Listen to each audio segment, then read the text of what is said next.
In communication, connectivity is everything. We ensure that the links never sleep.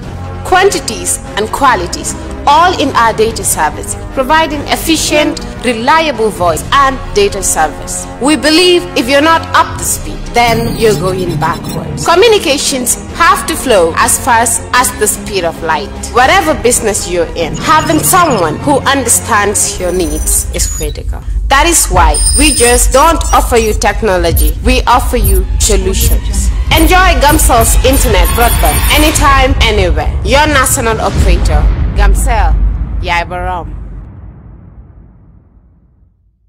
All right. Honey, did you remind him that the last time he sent the money, it was not enough to buy all the provisions? Oh, sorry, I forgot to tell him. Are you guys talking about money transfer to buy provisions? Yes. But don't you know about Baluwo? Baluwo? Baluwo? What is Baluwo? Baluwo is a service that your son can use. You may please proceed. Thank you very much, Mr. Chair.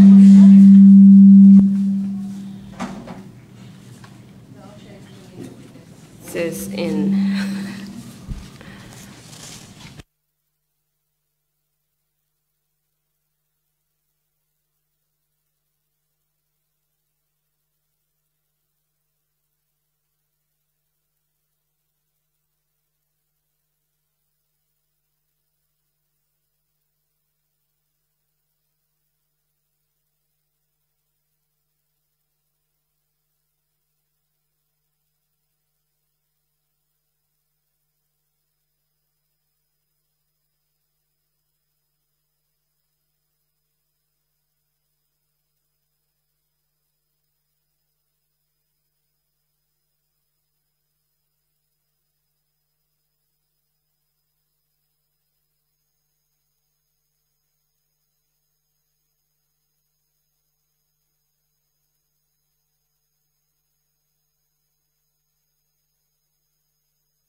I, Marget Touray. Man Marget Touray. Assalamu.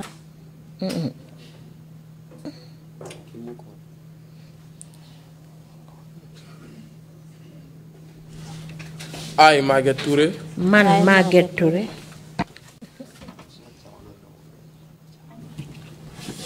I, Marget Touray. Man Marget Touray. I, Marget Touray. Man Marget Touray. Man Marget Touray. Do swear that. maa ngi waat ne. Man Marget Touray. maa ngi waat ne. maa ngi waat ne. I'll speak the truth. dinaa wax dëgga. dinaa wax dëgga. The whole truth. dëgga bi yépp. dëgga bi yépp. And nothing but the truth. duma fi wax leneen lu dul dëgga. duma wax leneen lu dul dëgga. So help me God. kon yàlla jàppale ma. kon maa ngi jàppale.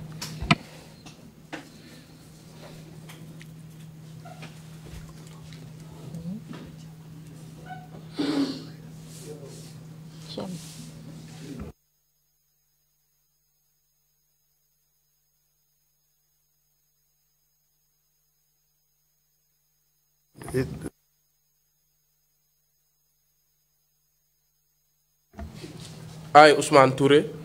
Man Ousman Touray. Man Ousman Touray. Do swear that. maa ngi waat ne. maa ngi waat ne. I'll speak the truth. dinaa wax dëgg. dinaa wax dëgg. The whole truth. dëgg bi yépp. dëgg bi yépp. And nothing but the truth. duma fi wax leneen lu dul dëgg. duma fi wax leneen lu dul dëgg. So help me God. kon yàlla jàppale ma. kon yàlla jàppale ma.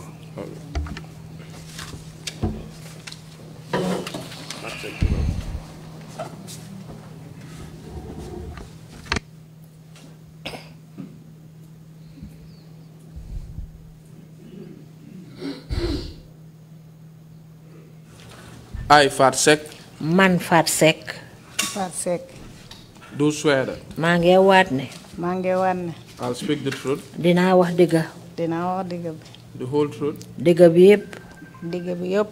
And nothing but the truth. duma fi wax leneen lu dul dëgg. duma wax leneen lu dul dëgg. So help me God. kon yàlla jàppale ma. kon yàlla jàppale ma.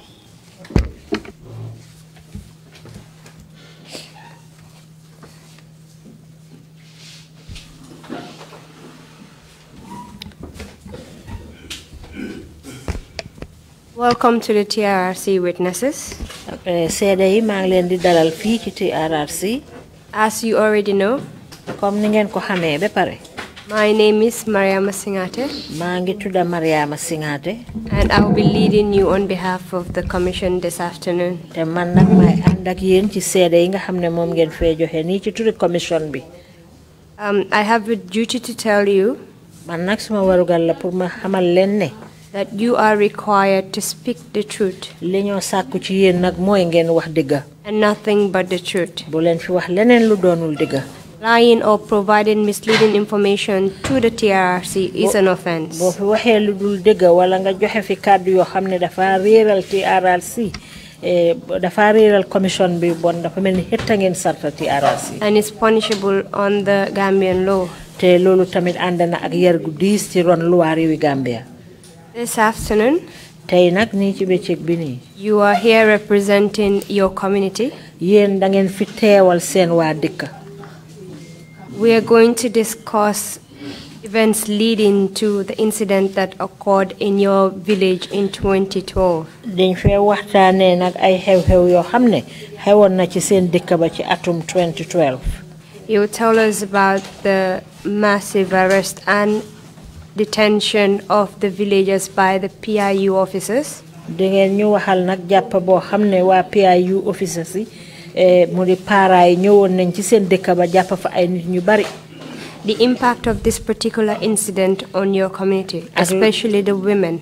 ak loraange googu nga xam ne moo faxee ko ci xew-xew boobu ci seen waa dëkk surtout jigéen ñi. As you're testifying as a group, comme que nag yéen seen seede da ngeen koo joxe ci yéen ñetta yëpp ndoor. I will be asking you individual questions. dinaa laaj kenn ku ci nekk li ma la war a laaj. And in so doing, I will identify the name of the person I wish to answer the question. te ci kaw loolu nag képp koo xam ne bugga naa laa laaj dinaa tudda sa tur. There are some general questions that I will ask. léeg-léeg nag dinaa am ay laajte yoo xam ne dama leen koy boole. If any of you feel that you can answer the question best, you may raise your hands and do so. kenn ci yéen ku ci gis daal ne moom moo war a gën a mun a tontu laajte boobu na ekkati loxoom rek dal di ko tontu. It is also important to keep eye contact with me. am na solo tamit ngeen di ma xool. Just in case I want you to pause and ask follow-up questions. ndax léegi-léeg boo leen di wax dinaa leen di bëgg a gàttandu tuuti pour laaj leen. Or also seek clarification from the other witness. wala sax ma bëgg a leeral ci yeneen seede yi nekk foofu. That is what we are going to discuss today. loolu moom lañ fas yéene waxtaanee tey. So, I'll start with Marget. Can you please introduce yourself to the TRRC? ma commencé ko nag ngeen wax sa tur. Marget. Nah. yow sa tur ak sa sant. Man, my Marget Touray. My name is My name's Marget Touray. Can you tell us when and where you were born? di ñu mun a wax fan nga juddoo ak kañ nga juddu. Sabah Njaayeen. I was born in Sabah Njaayeen. You know when you were born? xam nga ban at ak ban bés nga juddu. Ban at. waaw. ak ban bis. waaw. matul de. Xam naa manuma koy takk léegi de. I cannot remember when I was born. Manatuma ko takk léegi. Can you tell us your age then? Can you tell us your age? Xam nga ñaata at nga am? Man ñaata at laa am? Waaw. Déedéet. I don't know how old I am. Marget, can you pull the cloth a little bit so that we can see your face? Marget, mun nga mun nga egal sa kala gi tuuti ndax ñu mëna gis sa xarxanam bi. You don't have to be quite nervous. Dalalal sa xel rek nga just look at it as a conversation we had previously in the safe haven. Jappé ko rek comme ni nga xamné non lañ séxon waxtaan rek ñu ni neen ca gannaaw ne la ca office ba. Thank you very much, Marget. Jërëjëf Marget. Going to the next lady, can you please tell the TRRC your name? Benen soxna si naka when and where you were born? Benen soxna si nak naka nga tudda ak fan nga juddo ak kañ nga juddu?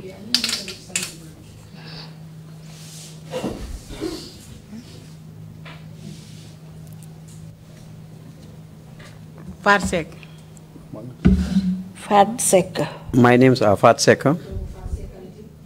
Can you tell us? I was born in Sabah Njayan. Can you kindly tell us your age? Ñu mëna wax ñaata at nga am? Am ñaar fukki at ak juroom. I am 25 years of old. 25 years of age. Thank you very much, Fat Secka. Jërëjëf Fat Secka. The gentleman, can you kindly tell us your name and when and where you were born?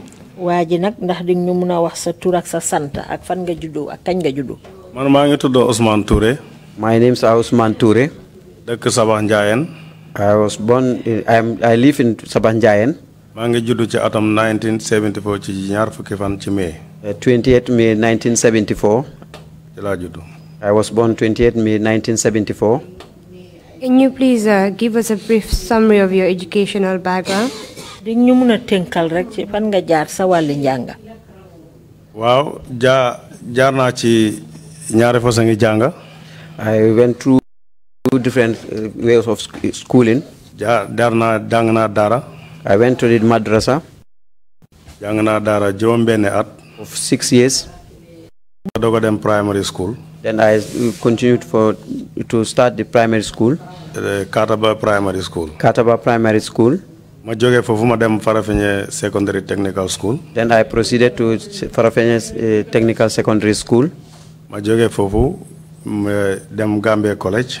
Then I proceeded to Gambia College.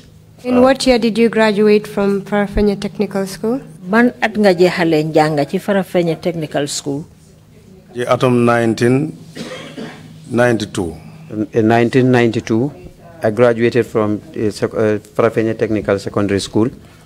And when did you graduate from the Gambia College? Gambia College na kañ nga fa jeexal njàng? 2020, sorry, last year. I graduated from the college in 2020, last year. In what field of studies did you graduate from at the college? Ci ban fànn nga doon def sa njàng ci college bi? Advanced Diploma Secondary. Advanced Diploma Secondary. Thank you very much, sir. Jërëjëf. Madam Fatou, can you kindly tell us what you do for a living? Fat Secka, ndax yow na di ñu mëna wax yow lan mooy sa liggéey? Man. Jàng naa Arab. I went to the Madras school. Arab rek laa jàng. I only learned Arab, the Madras school. What do you do for a living? Jàng naa lan nga liggéey jamono ji? Lan laa liggéey?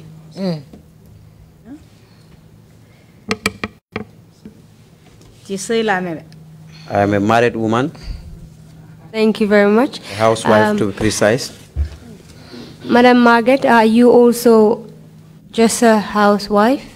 Marget, ndax yow tamit yënguloo ci dara yaa ngi sëy rek? Man. Jàng naa daara de. I went to the madrasa school. Jàng naa ñetti at. I was there for 3 years. Marget, can you kindly lift your head so that we can see you?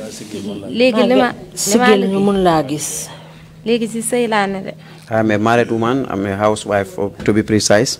Thank you very much, Marget. Marget. Mr. Touray, can you kindly tell us, give us a brief background of your career? Touray, ndax di ñu mëna wax ci tënk rek fi nga jaar ci sa wàlli liggéey. Wa bima jeexale Farafenni dama demoon Nusrat waaye taxawuma fa yàgguma fa ma drop out. I proceeded to Nusrat immediately from Farafenni, but I didn't stay long and I dropped out. Because school fees problem. Because I have some difficulties for school fees. Till I joined hotel industry. Then I joined the hotel industry. That's the first job. I was working at Combo Beach Novel. From there, project functional literacy I engaged into another project at Jahari Pachar. When I from there, 2 months I only spent 2 months there. I left there. Then I stayed at home. When I sit for a while, then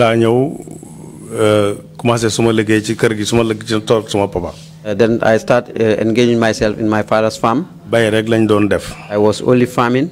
So that was the only engagement that I was doing. Organization the volunteer. I was also volunteering in one of the organizations. Red Gambia. That Red Gambia. I think many people know that one. Volunteer for the district coordinator. I was there as a district coordinator voluntarily. From there, school system. I then engaged to the school system. Then I was a teacher. From 95 to 98. I taught from 95 to 98. Then I left. 2015. 2015. Madam, no bala lolu sax. Before that. 2002. 2002. Sila dem ci politique position politique. I engaged into politics. Ma dem election dema election dama dem unopposed councilor. I went to I engaged for a councilorship unopposed. Bi time bi jeexé when the term was done, ma dem election as independent ma win. I went for election as an independent and I won. Ma nekkat councilor for that term. And I was the councilor again for another term. 2015. I joined a project effective intervention. I joined one project called effective intervention. As a monitor, cluster monitor. As a cluster monitor. Can you tell us which ward you represented as councillor? Ban ward nga nekon councillor? Sabah ward. Sabah ward. The Sabah ward. Sabah ward ci Sabah Sanjal la boka. The Sabah Sanjal district. Sabah Sanjal ñaari ward la Sabah ward ak Sanjal ward. There are 2 wards, Sabah Sanjal ward and Sabah ward and Sanjal ward. Sabah ward and Sanjal ward. Man ma don represent Sabah ward. I was representing the Sabah ward. Wow. So 2015. In the year 2015, la nek cluster monitor ci effective intervention. I was a cluster monitor at the intervention effective intervention. Be 2016 up to 2016. Sila resigned for. Then I resigned. Madam contest National Assembly elections. Then I went to contest the National Assembly seat. In 2017. In the year 2017. I succeeded National Assembly member of Sabah Sanjal. I succeeded to be one of the National Assembly members representing Sabah Sanjal district. That's where I So you're currently the National Assembly member for Sabah Sanjal. On your deputy wal Sabah Sanjal. Wow. Yes. Thank you very much. Can you tell us back in 2012 what that is if you held any, what political position you held? Di ñum na wax atum 2012 ban place nga yore won ci wali politique? Wow, ci 2012. In the year 2012, daf ma fekk maa ngi nekk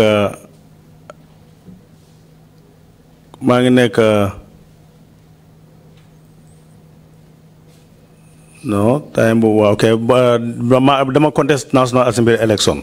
I contested the National Assembly election. Yalla def bi ñu contesté. When we contested, ñi win ma. I was won. So lool mo taxone at bobu mënu mo na ñew. That's the year that I couldn't come.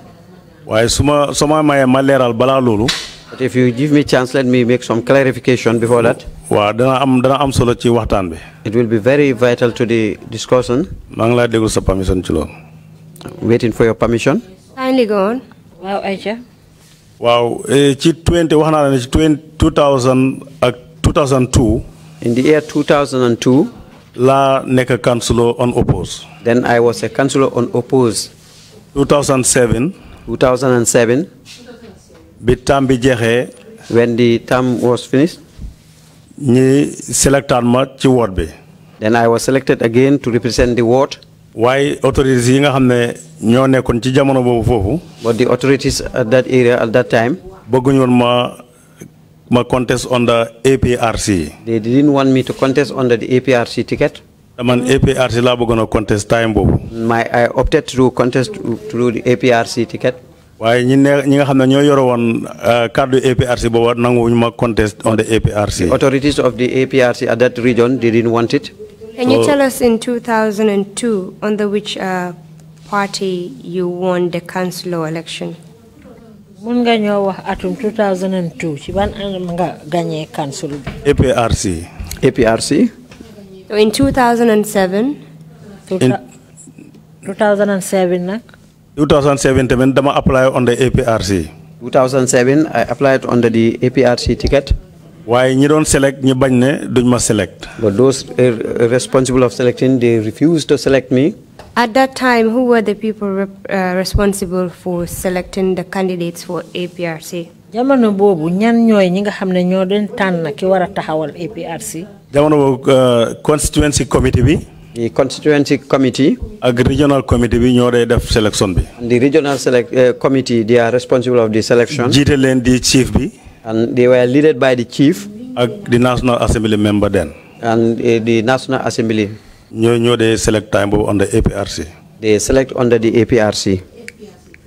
So what happened when you were denied candidacy for APRC that year? Lu xewon at bobu gannaaw buñ APRC nango pour nga taxaw. Waaw bi lo xewé. When it happened. Wa gox bi suma ward bi ñoo dajé waxtaan. The ward that I represented, they met and discussed. Ñu ne légui ñi ñëw ci man ma légui dañ bëgg nga contest. They came to me and said that we want you to contest. Ma ne leen man duma oppose. I told them that I cannot go on oppose. Gaay tanuñ ma. And when I am not selected, kon duma mëna contest. Then I cannot contest. You know, independent. They said that let me stand for independence. Support as independent. I told them that I don't have the money to sponsor myself as an independent candidate. So when they left, 3 days 3 days later, $11,000. They came with $11,000. And they gave it to me and asked me to go and prepare my nomination papers. Contest as independent. We will support you to contest as an independent candidate. So for that election, you were sponsored by the community members. Dafa melni election bi at momu dal ñi nga xamne ñoy wa dekk bi ñoo dépasse sa taxaway. Waaw wa tund bi ñoko dépasse ñoy luwas moto yi ñoo def yépp ñoko def. The ward, those people in the ward, they are responsible. That year, did you face any difficulties as an independent candidate? At moma nak ndax amon nga ben jafé-jafé bo xamné amon nga ko comme ka da nga taxawalon sa bop. Waaw amon na jafé-jafé surtout ci jamono campagne bi. Yes, I have difficulties, especially during the campaign period. Parce que bala ñoy campagne, before the campaign start, IEC dañoo all candidates yépp. The IEC has to call all the candidates. Ñi defar sen itinerary and they draw their itineraries. Ñi reconcile ko and it is reconciled. Bu ko defee ben parti du collide ak benen bi ci place bu ngeen meeting. To avoid collision between two parties. Loolu la biñ ko defee. When it is done. Amna benn bi suma meeting ma war ko defee Dibakunda. There was a day I have to hold my meeting at Dibakunda. Sama time bi ma nga wara dem fofu 9 o'clock be 1 o'clock. Between 9 o'clock to 1 o'clock. ñi dañ APRC ñëw si suma ground ñëw si suma time boobu. Then the APRC candidate sees my period there. Tey ñi ñëwoon ay borom doomo tànk ñoo ci bokkoon. And those came with the person, they were all dignitaries. Mun naa ci lim governor bi. I can name the governor himself. Mun naa ci lim police bi. The police itself. Ak chief bi ak ñooñu noonu. And the chief and the others. Ñooñu ñoo occupy suma time boobu that day. They occupied my time on that day. Bima reacted. When I reacted, ma call IEC. I called the Independent Electoral Commission. maa ngi fàttaliku Alhaji Saja Fati moo nekkoon Kerewan time boobu. Then it was Alhaji Saja Fati who was at Kerewan. ki ma am ci téléphone. The one that received me on the phone. ma wax ko problème bi. I told him what happened. mu boole ma ki ñuy wax Jibril. Then he lists me to Jibril. mu ne mooy returning officer bi. He was the returning officer. Jibril ma war jokkoo ak moom. When I list with Jibril. wax ko problème bi. I told him what happened. mu ne ma léegi muñal. Then he told me to take ease. Win. If it's clear that you will win, just leave them and sit down. Because they are the ones sponsoring the Independent Electoral Commission. When I was told. My apologies, I just wanted to ask a follow-up question. What did you understand by the meaning when Jibril told you that leave them to do what they want to do because they are the ones that are financing the IEC? Jibril bim la waxee ne bàyyi leen rek ñu def lu leen neex ndaxte ñoom ñoo di dépasse IEC kàddu googu noo ko déggee yow. Well, no more APRC more government be time boobu. That means the APRC is the government at that time. Linga moy APRC more dépasse IEC ci sen xaliss bobu. What they believe is the government that sponsored APRC. Kon lu len neex rek moy am nekut lu nek deug moy am. Whatever pleases them, what will happen. And thereafter, can you tell us what happened? Gannaaw bi nak lu xew. Mante bi ma waxe lolu ma baye suma cancel suma meeting bi. When I was told that thing, I have to cancel my meeting. Driver yi nga xamne ñom la loason pour ñu jog. The drivers that I hired. ñom légui comme jog nañ ci bis bobu contract la fokk dañ leena fay. They said we must fulfill the contract. Wa ñi def lolu ñu fay leen. And we paid them. Légui man ma baye dem ma dewma ci meeting bobu kéro. Then I canceled the meeting on that day. Bo mo nekkon suma last meeting ci campagne bobu. And that was my last meeting in that campaign. Wa yalla def na biñu sané carte. But after the election, man ma win tam. I won the seat. And that was your second term as councillor for your ward. Wow. Did you contest other elections again? election what? Wow, being continued by 2012. We continued up to 2012. Wa Sabah Sanjal. Those from Sabah Sanjal. Duma wax ñëpp waaye daanaka dëkk bu nekk ñi am solo wala ñi amee kàddu ci politique ñu bari dajee waxtaan. Not all, but almost all those who are a good say in the village, when they met and discussed. ñu ne léegi dañ bëgg ma contest National Assembly election. They asked me to contest the National Assembly seat. biñ ma waxee loolu ma ne leen waa man nag maa ngi saaf taam fu ma nekk nii. And I told them, well, I'm already serving a term. mu ngi des benn at. It is left with only 1 year. kon dana jafe pour ma def loolu. It will be difficult for me to do it. ñu ne ma léegi da ngaa resign. Then they asked me to resign. maa ne su ma resign léegi dem su ma amul nag naka laa demee. If I resign and I contest and I didn't win, what will happen? ñu ne ma dañ la support da nga win. We will support you. That's what they told me, that they will support me and I will win. So sila bind resignation letter. Then I wrote my resignation letter. I resigned as councillor. And I resigned as a councillor. But later I apply under the ticket of APRC as National Assembly Then member. I apply under the APRC ticket as an National Assembly member. Was your bid successful when you applied as an APRC candidate for the National Assembly? Binga binde nak pour nek taxawal APRC ci négité yi ndax nangu won nañ. Déedéet danguwuñ. No, they didn't allow me. Loolu moo tax bi mu xewee. That's why when it happened. Gars yi dellu na ma da nga contest da nga foog nga taxaw. They told me that you must contest. ma ne leen du ma mën a def la ma du ma mën a taxaw la ma mosoon xam naa ko. I cannot do it what I tested last time. I knew it. ñu ne ma léegi dañoo ut parti buñ taxaw. Then they told me that we'll look for a party. ma njëkk a xalaat UDP. I thought about UDP first time. time. ñoom dañoo boycott elections yooyu. But they said that they will boycott the elections. ma dem ci Halifa Sallah doy. I went to Halifa Sallah PDOIS. ma toog moom ci office am. I sat with him. ma ne ko dama bëgg a contest National Assembly elections yi ñëw. I told him that I want to contest the National Assembly election. te waa réew mi ñoo ma ci dugal. And it's my people who engaged me to it. moom itam mu ne ma élection yi niñ ko gisee duñ ci mën a bokk. He told me that this election, the way we see it, we cannot engage to it. ndaxte dafa am luñ laaj nguur gi ñi def ko te defuñ loolu te suñ ko defoon ñun duñ bokk ci élection yi. I think we appeal from the government and they didn't want to do it, and if they do not do it, we will not be part of the elections. so noonu loolu foofu itam noonu la demee. And that it goes that way. so bi loolu xewee. When it happened, ma ñëw wax ko gars yi. I came and told them. ñu ne ma léegi nañ jokkoo Amat Ba. Then they said, let us liaise with Amat Ba. fekk am na rakam bu nekk foofu. That is his brother who was here, who was there rather. waa Sinthiou Sandial la. From Sinthiou Sandial. mu ne leen taaral man jokkoo ak Amat. Then he told them that let me liaise with Amat. ci la ko call wax ko ko. When he called him. man na ko man duma boycott election. Amat told him that I will never boycott the elections. dama register suma parti bi pour politique. I registered my party for political reasons. bi ñuy def presidential election participer naa. During the presidential election I participated. kon National Assembly election tam bi comme benn loi bi ci la participer danaa participer ba tey. And I will do the same at in the national election coming. bu ngeen ma garanti ne da ngeen ko jàppale.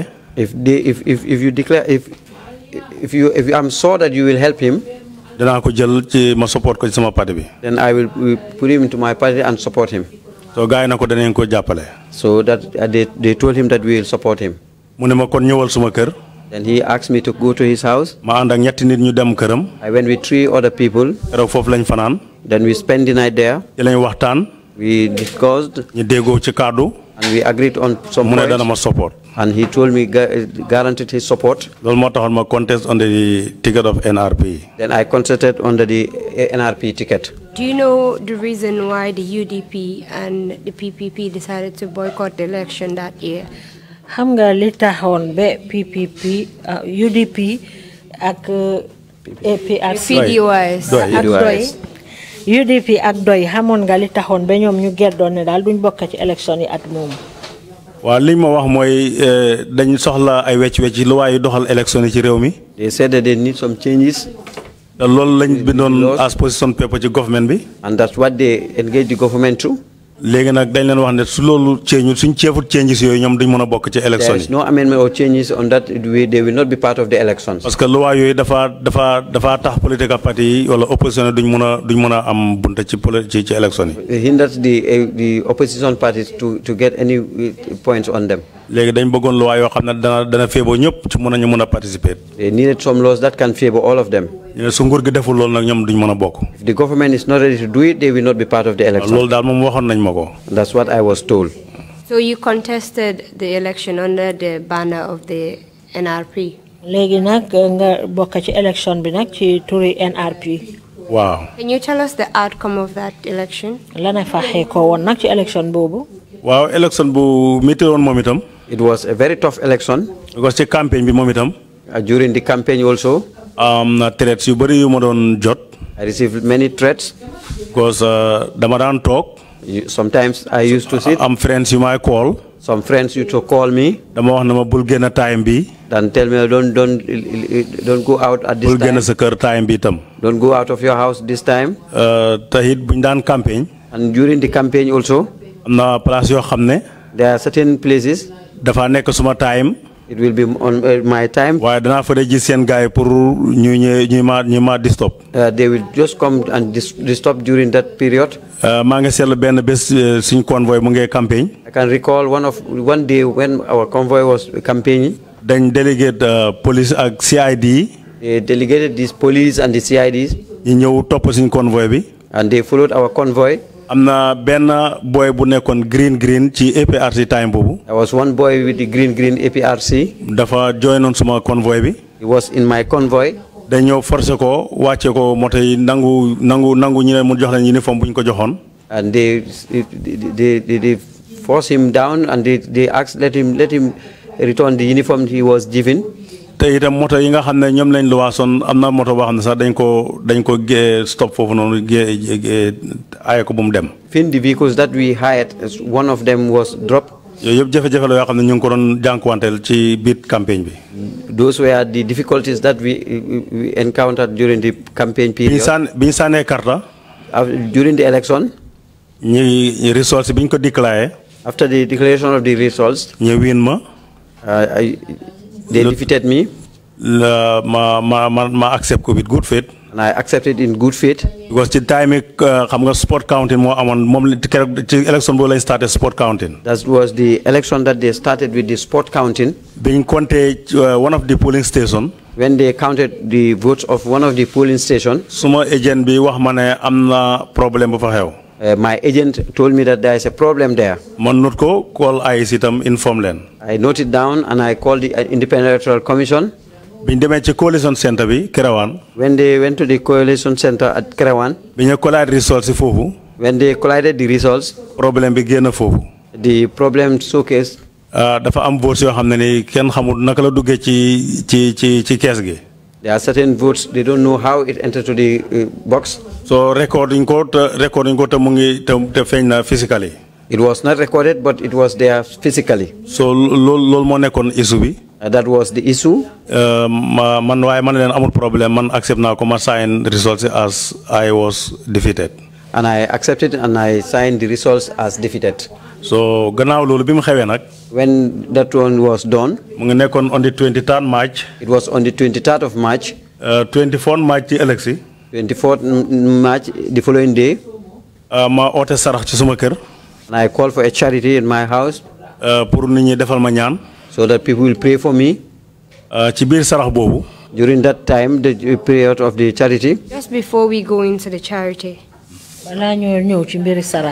Why did you sign off on the election results, knowing fully well that there were some irregularities, malpractices that occurred? nga sign nangu ne gagné nañ la tay oroon na la ne amoon na ay njublang yoo xam ne mu ngi ci woon. waaw parce que suma agent bi daf ma expliqué waa mënul ma ko leeralal. My agent told me, but he couldn't verify it. Man tam awma evidence bu wér ne mën naa sukkandiku ci lii pour challenge ko. There was no evidence that I can use to challenge it. So loolu moo waral man ma accept ko. That's why I accepted it. Can you tell us what happened during the charity event you organized in your compound on the 24th of March? Léegi nag di ñu mun a wax ñaar fukki fan ak ñeneent ci weeri March jamono ji ñu doon def sarax su sa kër la na xew. Waaw bi nit ñi dajee di togga jigéen ñi di togga. When the women were cooking. daanaka bi ñuy waaj a pare togga bi. Before they were done with the cooking. am na góor ñu fa nekkoon ñu bëri. There are many men who were there. ñoom ñu ngi doon jàng alxuraan. They were reciting the Holy Quran. ci noonu rek. At that moment. La benn police officer. One police officer. Sorry, I just wanted to engage the other witnesses since you've been speaking for a while now. Madam Fatou, can you kindly tell us where you were on the day that Mr. Touray organized the charity at his home?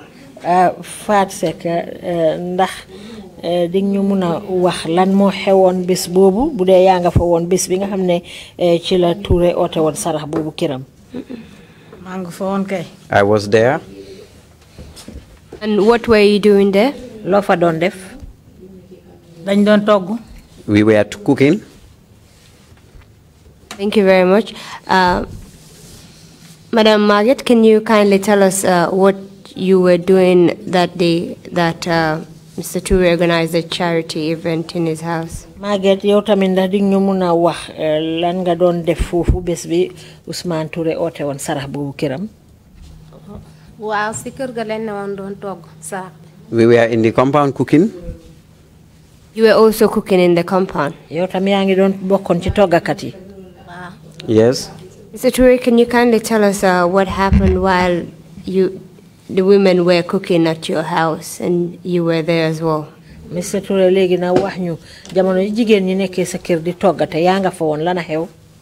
Waaw bi ñu toggee bay waaj a pare. When they were almost done cooking. benn police officer moo fa ñëw ak benn rider. One police officer came there on a ride on a motorbike. Ousman Touray. He asked for Ousman Touray. Then they showed him my house where I was. He told me that I need you. When I came to him, Inspector Barrow he said that I am sent by Inspector Barrow. He said that you have to hand over the tractor key to me. Then he has to give it to Chief. I told him that I didn't know you. Inspector Barrow. And I didn't even know who Inspector Barrow is. How can I hand over the key then? And the key is not even with me. So Sila called Inspector Barrow. Then he called Inspector Barrow. Then he handed over the phone to me. Then I spoke with him. I refused. I told him I will not speak with him. When he left, he came back. He told me to pick the phone. He said that he wanted to talk to you. Then I took the phone and spoke with him. I told him I didn't know you. How can I hand over the key to you? Which tractor was he referring to? Ban tractor lañ doon wax nonu. Okay, lol danañu delo gannaaw tuti. We'll go back a little bit. Jamono bu ma nekké councilor ci sama second term. When I was a councilor during the second term, dafa am ben project bu ñew ci council bi. There was a project handed over to the council. Ñi ko wax CDDP. Which is called the CDDP. Ci bir project bobu. In that project, sama ward bi ñi benefit. My ward was benefiting. Amna ñetti dëkk yo xamna am nañ ci project bi. There are 3 villages who were served with the project. Ward bi tam amna ci bokk na ci project bi. And the ward is also with the project. Légui xaalisi ward bi ci bopam. So the money that we have from the project. Bobu la gaay waxtane nañ ci set yan project lañ cey liggéey. And they engage and they spoke about what they should engage to during that with that money. Ñu waxtaan d'accord ne dañ ci utal ben dëkk ndox. They said that they have to provide a borehole for one of the villages. Ten land parce que dëkk bobu amuñ ten time bo amuñ ben ndox bu ñuy naan. An ordinary well because there was no water. Dëkk bi ñu ngi ko wax Bantasu. It is called Bantasu. Si lañ jël xaalis bobu dépasse ci ten bobu. They pick from the money and sponsored a well. Moy hand pump. Which is a hand pump. Biñ joggé fofu. From there. Di dess ci xaalis bi. What was left? Ward committee bi na légui dañ koy jëndé tractor. The ward committee decided that they should buy a tractor for it. Légui biñ mako waxé.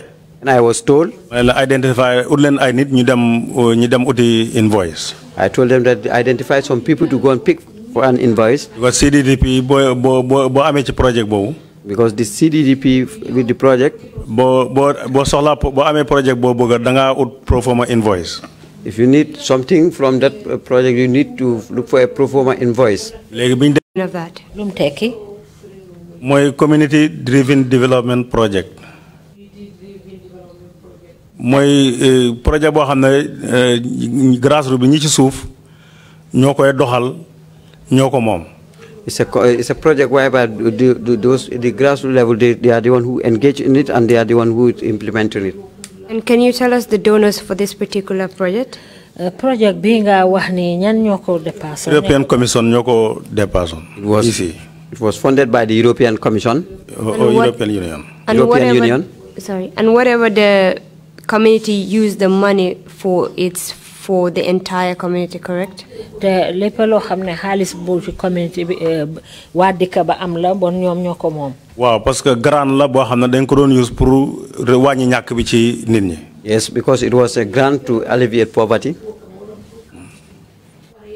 After you lost the National Assembly election to the APRC candidate, bi nga ñaké election bobu nak APRC gagné ko. You said an officer was sent to take the keys of this particular tractor that was bought from the CDDP project. Gane amna police bu ñu ébal ci won nak pour mu jël ci ciabi ci tractor bo xamné project CDDP ñoko joxé. And you refused to give him the keys. Bañ ko jox ciabi ji.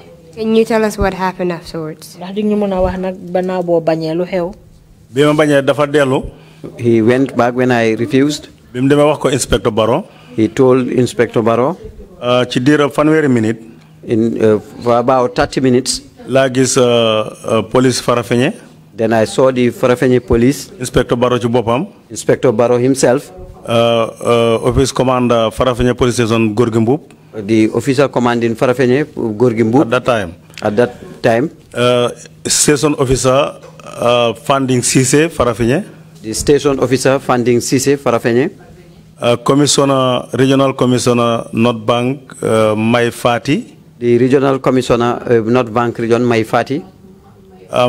Drug Squad Director something Mane. I don't Lamin Mane or something Mane. Something Mane, who was commanding or the Commissioner Drug Squad Director. Would that be the regional director? Pardon? Would that be the regional director of drug squad? Kooku ndax moo nekkoon regional director bu drug squad. Anyway, comme Farafenni la nekkoon daal xawma ban portfolio fan la emoon daal. I don't know his rank, but he was the one commanding Farafenni. Oh, so chief moo topp si ñoom chief. Then chief. Ak badge messenger bi. And the badge messenger. Benn court member. And one court member. Who was the chief at this time? Kan mooy woon chief bi jamono boobu. Alhaji Seyd Gueye. Alhaji Seyd Gueye. Ngeen Sanjal. Ngeen Sanjal.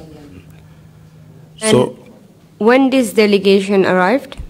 Biñ agsee. When they arrived. Gorgui Mboup ooma na ma kaay ñu dem sa nekk. Then I was called by Gorgui Mboup. We said that let us go to your house. Biñ demee ñu toog. We sat. ñu ne ma dañ ñëw pour jàmm. We just came for peace. That's what they told me. We didn't come here for anything. Dañ fi yónnee woon benn police. We sent here one police officer. Na ko nga jox ko tractor bi, caabi tractor bi. To hand over the tractor key. Nga bañ na doo ko jox. And you refused to do it. Ñun nag ñëwuñ pour dara dañ ñëw pour nga jox ñu caabi tractor bu ci jàmm. We didn't come here for anything. We just come here in peace so that you can hand over the key to us. Ma ne ko man amewuma caabi tractor. I told them that I didn't. The tractor is not in my possession. Kon duma am caabi tractor bu ma leen a jox. Then I don't have any key to give to you. Time boobu tractor baa ngi suma kër. But then the tractor was in my compound. Mu ne ma yow tractor bi xanaa du Yaya Jammeh moo la ko jox. He told me that this tractor is not Yaya Jammeh who gave it to you. Ma ne ko déedéet Yaya Jammeh joxoon ma tractor. I said no, Yaya Jammeh didn't give me this tractor. Mu ne ma fu ngeen jëlee tractor bi. He asked me where did you get this tractor. Ma ne ko ñu ngi ko jëndee ci project CDDP. We bought it from the CDD project. Mu ne waa léegi daal da nga jox tractor caabi ji wala ñu arrest la. He told me that you have to give me the tractor key or you will be arrested. Léegi ma ne ko man nag arrêté ma kon waaye man mënuma leen a jox caabi. ci laa jox sama loxo ma ne ko handcuff leen man awma caabi. And I handed over myself and I told them because I don't have the key. So bi ma defee noonu. When I did that. Moom jëlul handcuff mu kof ma daf ma grab ci sama baat bi. Then he grabbed me on my neck. Rek jóg taxaw si geeg man. And he stood with me. Ma téye loxo na ko bàyyi ma man resist ma arrest bañuma suma handcuff ko fu ngëm ma rek ma topp sa kaw ñu dem. I told him that I didn't resist arrest. If you don't handcuff me, just go. Let me follow you. ñim àndal ci lañ ñëw grab ma ñoom itam ñi génne ma ci néeg bi forcefully. They forcefully dragged me out of my house. Ma ne leen bàyyi leen ma rek ñu dem man bañuma dara su ngeen ma yóbbu ma ànd ak yéen ñu dem. I told them, well, let's just go.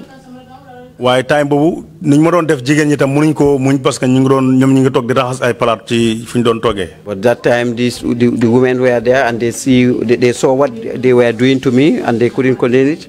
At this point, I would like to ask Marget a question. Marget, can you tell us what you were doing when this was going on? Marget, bili di xew nak yow lo doon def? Man li ma doon def biñu jël Ousman diko def ci auto bi diko kutum diko tek ci auto bi. When they were dragging Ousman to the vehicle, dañ jëlon boom kutum ko. They tied him up with a rope. Tek ko ci kaw moto bi. And they placed it on top of the vehicle.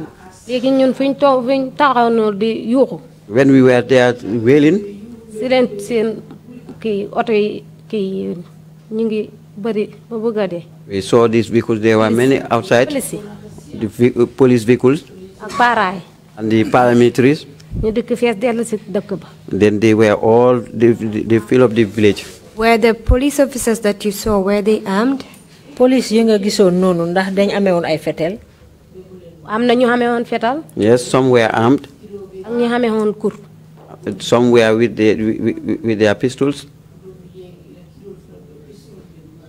Can you tell us at this stage if you had any infants with you. Ding ñu mëna ndax jamono ji amna ay tout tanka yo xamne ñu ngi won ak yow. Légui biñ défé lool. When they were done with that? Sorry, my question was if there were any children with them at that point. Lem la laaj moy ndax jamono joju li di xew amon na ay tout tanka ay gune yo xamne ñu ngi fa won ak yow. Ñu nga fa won. Xalé go. Marget amon na ay xalé yu ndaw yo xamne ñu ngi fa won bi police doon ñew fofu. Wow. Yes. Thank you very much, Marget. I'll go back to Mr. Touray. Legi jërëjëf Marget ma delluwaat ci Touray. Marget just told us that when they were about to arrest you, they were wailing and shouting, and there were lots of officers surrounding the village. Marget wax nañu ne biñ ñëwé di la japp nonu ñom jigéen ñi ñu doon yuuxu di ciow te amna police yu bari yo xamne ñu ngi fesson ci dëkk ba. Can you tell us how you were arrested? Rek ñu mëna wax naka lañ la arresté. Wa bima jëlé nonu. When I was arrested, I peacefully. I told them that just let us go peacefully in the vehicles and you take me wherever you want to take me. They didn't want that.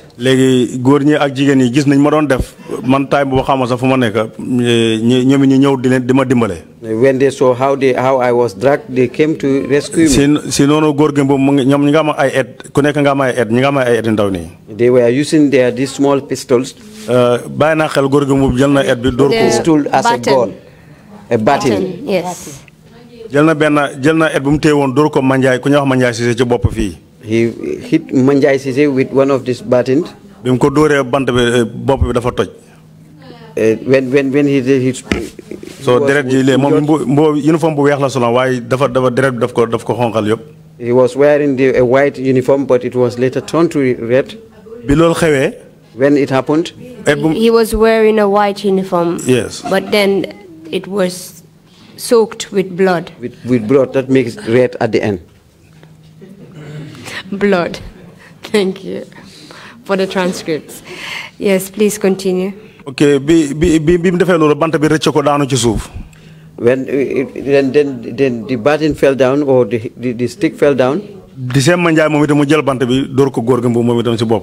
the same Manjai hit Gorgimbu also. He was also injured.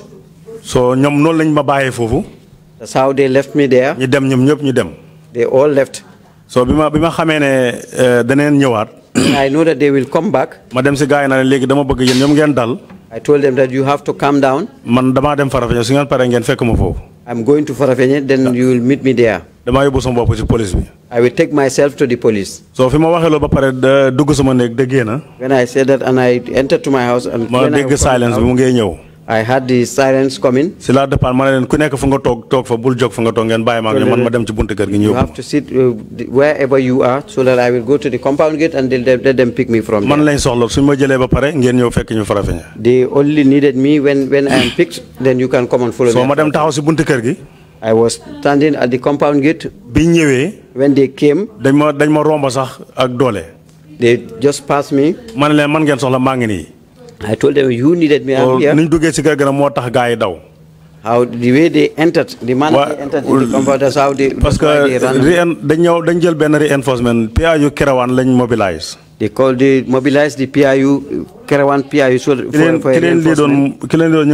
Something Balde. They were led by somebody called Balde. One Balde, wow. One Balde.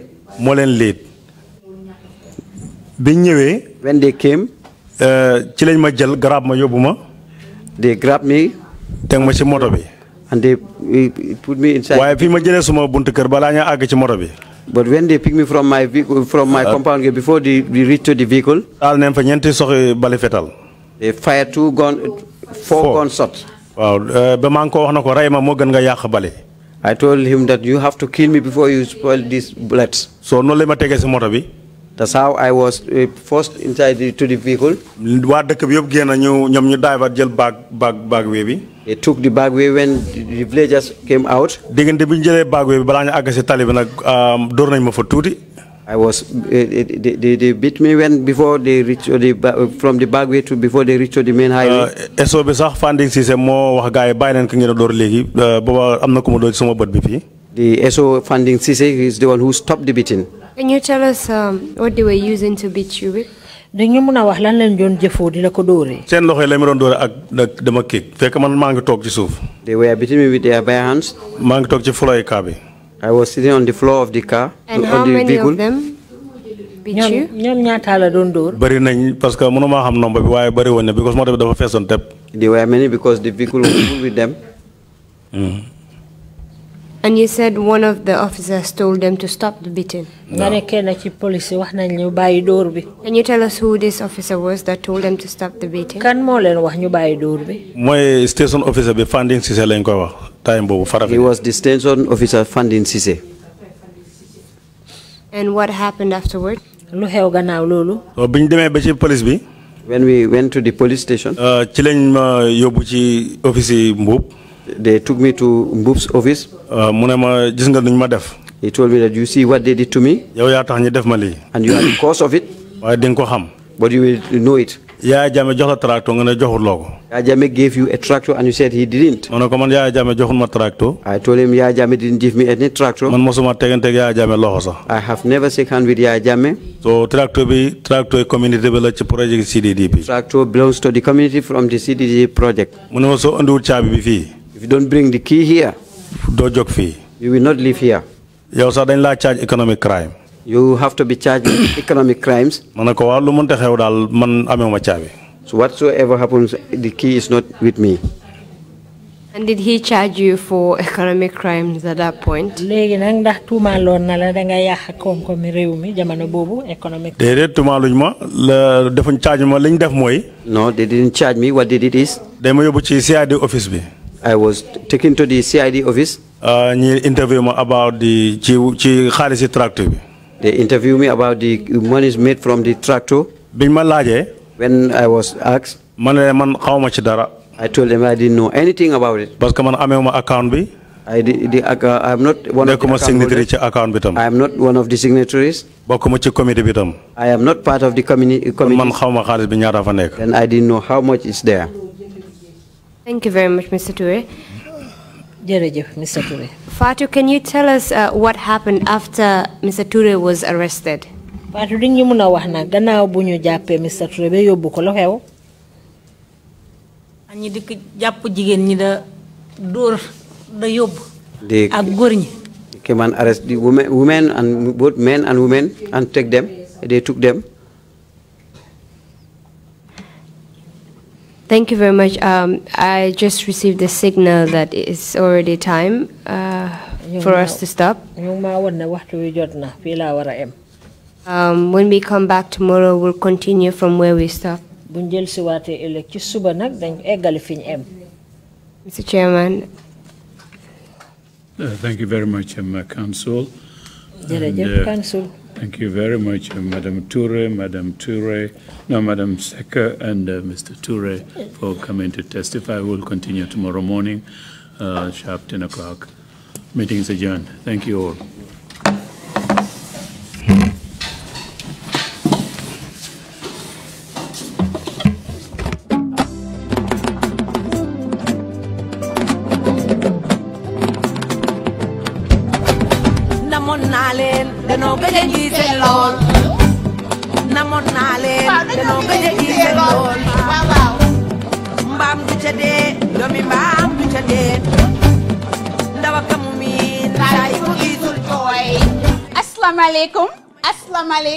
Assalamualaikum.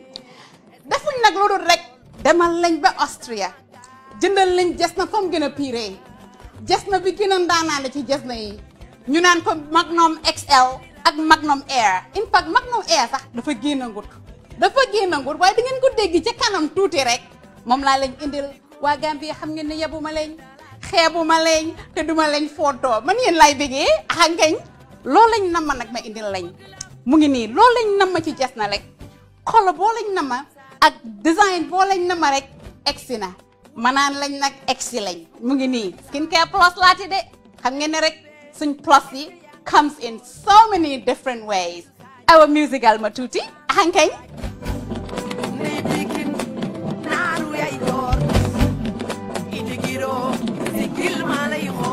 waaw man seen bëggeel la ma gaañ de hankañ waaw waaw